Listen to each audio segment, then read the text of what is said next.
Assalamualaikum warahmatullahi wabarakatuh. Di sini saya akan mewawancarai Bapak Al-Ustadz Muklis Lubis untuk memenuhi tugas saya, yaitu tentang kesyirikan. Saya ingin tanya tentang kesyirikan, yaitu bentuk-bentuk kesyirikan yang terjadi dalam budaya dan kebiasaan di masyarakat. Apa ada, Pak? Terima kasih. Bismillahirrahmanirrahim.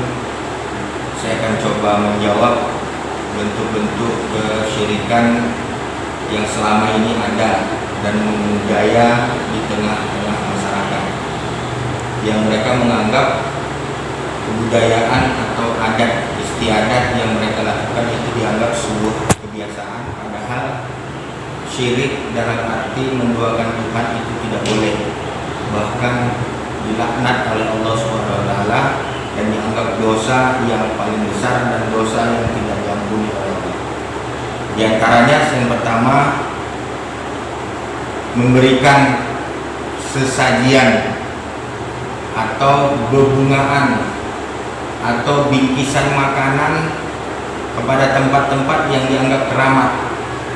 Contoh, pohon kayu yang besar atau gunung-gunung yang tinggi, yang mereka menganggap bahwa pohon yang besar tersebut atau gunung yang tinggi tersebut mempunyai kekuatan yang dapat membantu segala persoalan yang mereka alami di tengah-tengah masyarakat. Yang kedua, menyembelih hewan ketika pesta rakyat di tepi pantai, atau menyembelih hewan ketika pesta panen. Yang keduanya ini menganggap bahwa penyembelihan hewan yang sebagian benda dari daging hewan tersebut mereka tanam dengan maksud agar laut yang mereka pestakan tersebut tidak mengamuk, atau ketika pesta panen yang mereka lakukan, mereka beranggapan bahwa panen tahun depan akan lebih gemilang dan banyak hasil kembali. Yang ketiga, tentang benda yang berada di tubuh mereka, sering kita katakan jimat, yang mereka beranggapan jika jimat atau benda yang mereka letakkan di sebagian tubuh mereka dengan keyakinan bahwa benda tersebut akan menyelamatkan mereka ketika mereka berada di perjalanan atau ketika mereka tertimpa musibah, maka mereka akan selamat dari mara bahaya ketika benda yang mereka anggap jimat punya kekuatan lain tersebut berada pada tubuh mereka. Yang keempat, mungkin tentang mempercayai ungkapan kata dukun. Mereka sering mendatangi dukun, mempertanyakan persoalan-persoalan hidup mereka yang sifatnya tahayul terhadap dukun, sementara perkataan dan ungkapan dukun tersebut juga mungkin jadi itu adalah sebuah karang-karang saja, padahal baginda Rasul Muhammad SAW sendiri melarang untuk mendatangi dukun, dan jika seandainya mereka mendatangi dukun dan percaya terhadap ungkapan kata dukun tersebut, maka 40 hari 40 malam amal ibadah mereka tidak diterima oleh Allah Subhanahu wa taala. Mungkin sementara 4 perilaku kehidupan kesyirikan yang terjadi di tengah-tengah masyarakat kita cukupkan, dan kita mungkin bisa bahas pada kesempatan yang berbeda. Kedua, Pak, mengapa kesyirikan tersebut bisa terjadi? Terima kasih. Jika seandainya tadi pertanyaan di awal, fenomena keadaan dan kejadian serta perilaku kehidupan kita yang banyak menyimpang di tengah-tengah masyarakat kita, seperti yang kita katakan, mempercayai ada kekuatan yang ada di benda-benda keramat, di tempat-tempat yang sepi, menyembelih binatang dengan maksud ada kemaksudan yang dimaksud, atau percaya dengan dukun. Kenapa itu terjadi? Tentu pasti sebab musabab dari hal tersebut adalah budaya turun-temurun yang mereka lakukan tanpa ada memperhatikan maksud dan tujuan dari apa yang dilakukan. Yang kedua, tentunya pasti mereka tidak memahami bahwa Allah sangat marah, bahwa Allah melaknat makhluknya yang namanya manusia jika dalam kehidupan sehari-hari mereka masih meyakini ada kekuatan lain kecuali dari kekuatan Allah. Karena jelas ketika kita keluar rumah saja, kita dianjurkan untuk mengucapkan kata doa agar kita selamat keluar dari rumah dengan ungkapan kata doa yang populer, Bismillahirrahmanirrahim, la haula wala quwwata illa billah. Artinya dengan berserah diri kepadamu ya Allah, dan tiada daya serta kekuatan kecuali kekuatan Allah. Artinya bahwa kita menyebut dan mengingat Allah dan berserah diri kepada Allah dan meyakini tidak ada kekuatan kecuali kekuatan Allah. Maka tentu jika hal ini kita yakini, pasti perilaku yang menyimpang dari 4 contoh kesyirikan tersebut tidak akan terjadi. Mungkin hanya demikian. Bagaimana cara menghilangkan kesyirikan tersebut? Terima kasih. Kalau kita berlanjut pertanyaan yang ketiga tentang bagaimana cara menghilangkan kesyirikan tersebut, maka harus diawali dengan mempelajari tentang ajaran Islam yang seutuhnya berdasarkan Al-Quran dan Al-Hadis.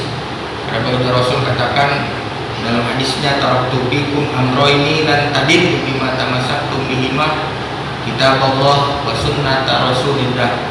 Al-Hadis yang artinya, aku tinggalkan 2 pegangan hidup, jika kamu berpegang kepada keduanya maka kamu akan selamat, yaitu Al-Quran dan Al-Hadis.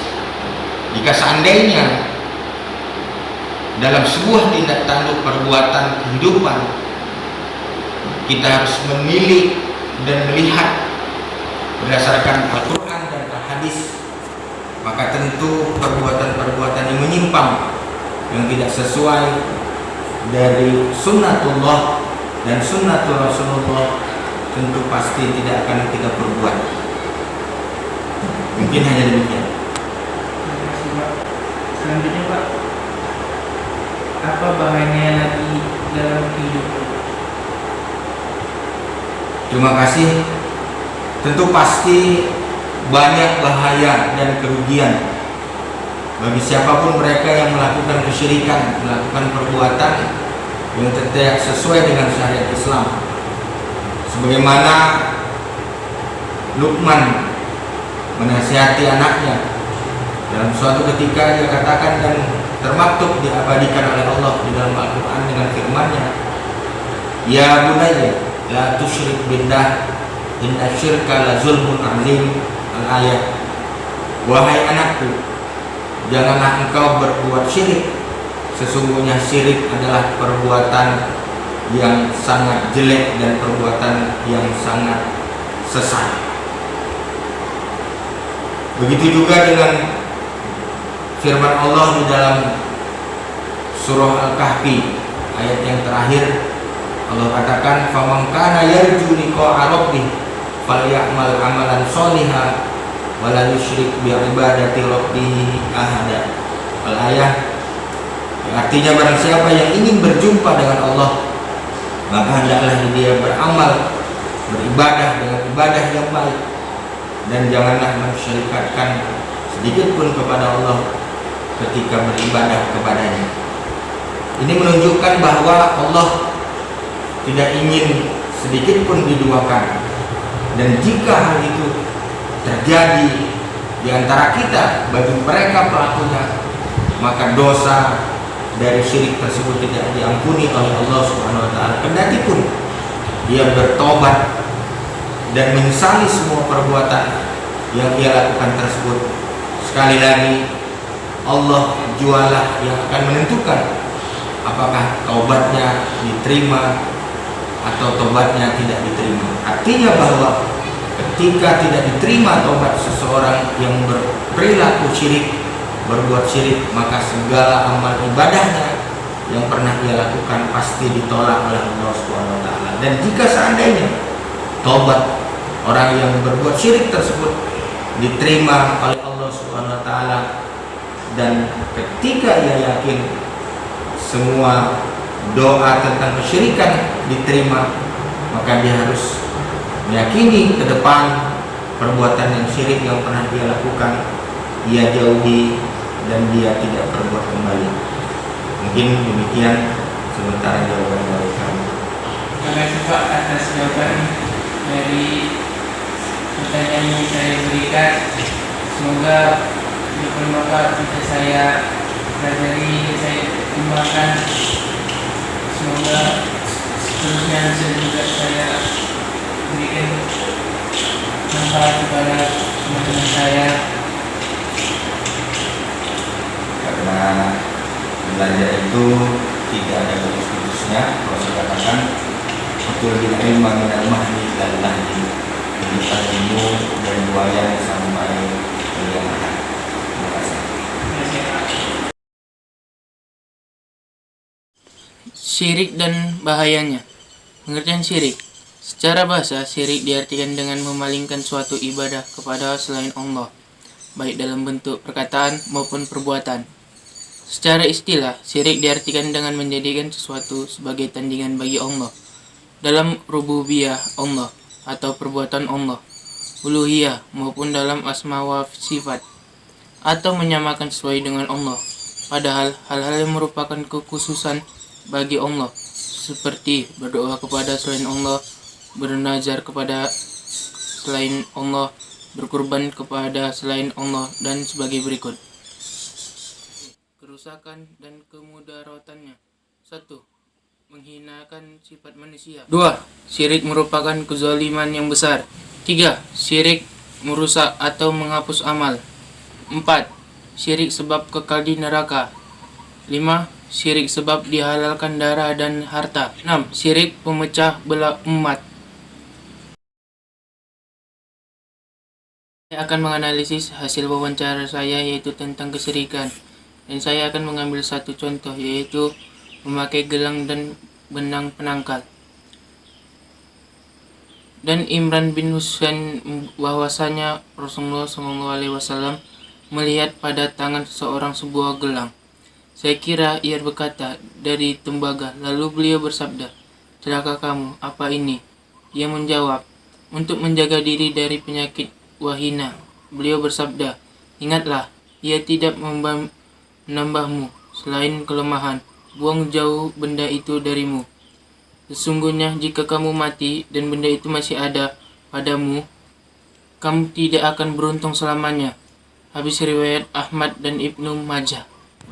Di dalam Quran surah Al-Luqman ayat 13, yang artinya yaitu adalah, "Hai anakku, janganlah kamu mempersekutukan Allah. Sesungguhnya mempersekutukan Allah adalah benar-benar kezaliman yang besar."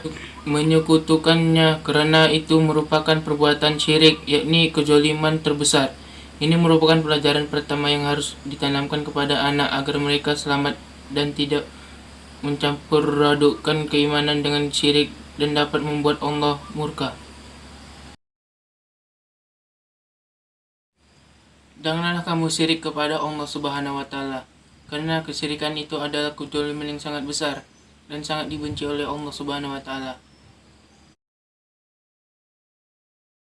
Agar kita tidak terjerumus dalam kesyirikan, mari kita kuatkan iman kita kepada Allah Subhanahu wa taala, yaitu dengan cara salat 5 waktu dengan tepat dan berzikir kepada Allah Subhanahu wa taala biar kita tidak sesat di jalan yang buruk. Jika Anda sudah terjerumus dalam kesyirikan kepada Allah Subhanahu wa taala, maka amal baik kamu akan tidak akan diterima oleh Allah Subhanahu wa taala. Dan maka jauhilah kesyirikan itu. Jika kamu sudah menjauhi kesyirikan itu, maka kamu akan terlepas dari kezaliman yang sangat besar dari Allah Subhanahu wa taala. Syirik yaitu kepercayaan terhadap suatu benda yang mempunyai kekuatan tertentu atau juga mempercayai hal-hal selain Allah Subhanahu wa taala. Orang yang mempercayai hal tersebut dinamakan musyrik, sedangkan orang musyrik itu adalah orang yang mempersekutukan Allah Subhanahu wa taala. Sikap syirik dapat merusak, bahkan dapat menggugurkan akidah Islam. Oleh karena itu, kita harus memperhati-hati jangan sampai gerak hati, ucapan dan perbuatan kita terbawa ke dalam kemusyrikan. Sebab ada syirik kecil dan syirik besar. Syirik kecil dapat berubah menjadi besar. Sekian dari presentasi saya. Mohon maaf jika ada tutur kata saya yang salah dalam video presentasi saya ini, karena saya dalam tahap belajar. Wabillahi taufiq wal hidayah.